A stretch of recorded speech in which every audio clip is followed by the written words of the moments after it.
I guess the last 2 of those years, I'd thought about suicide every day. You drive in the car and think, I hope I crash. How can I crash? Crazy to think about now, but that's just how I was. I was hopeless. That was the hopelessness that was honestly what would kill me, because I'd feel like I'd run out of options and there was no hope left for me. Like, oh, that was just it.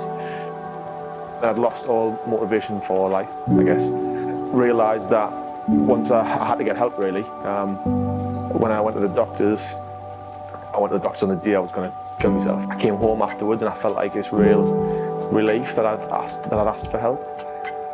But I was sat down with my mum around the breakfast bar and I was just crying. You know, I'd opened up about why I'd experienced, what I'd been experiencing, how I'd been feeling and for how long, and she didn't realise. You know, because I'd been suffering for 10 years at this point. As we were sat on the breakfast bar, I basically said these exact words to her, and I don't know why I did, because I was in a really bad place at that point. I'd said, Mum, I want to help the lads get out of this. I wouldn't wish this on my worst enemy. Word for word what I said. And she said, Jim, you can't help anybody. You're not in the right place.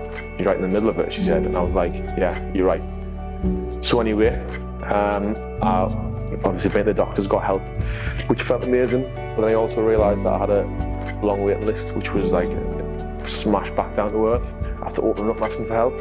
And this was just the start of my journey. The therapy and the counselling really helped, but I think what really helped pull me out of it was, you know, I'd aspired to do something bigger than myself.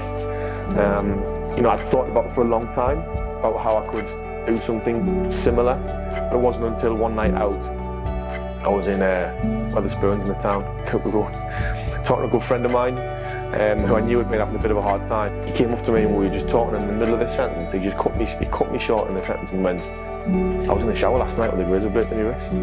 If something happened to him, I felt I'd never be able to forgive myself, that I'd thought about doing this thing that would help people and never actually put it into practice.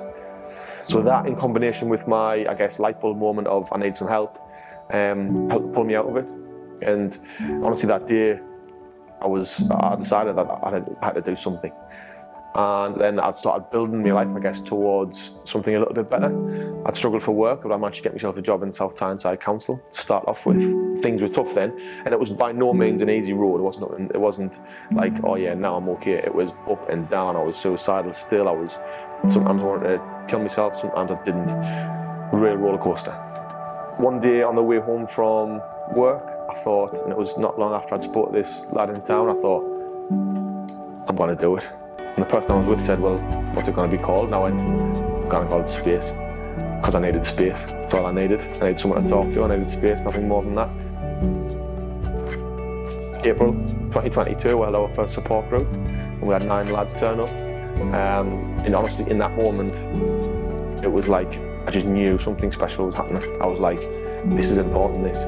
We had men there who were in the mid-50s, opening up for the first time and talking about how they had suicide attempts. I'm thinking, how have you turned up here?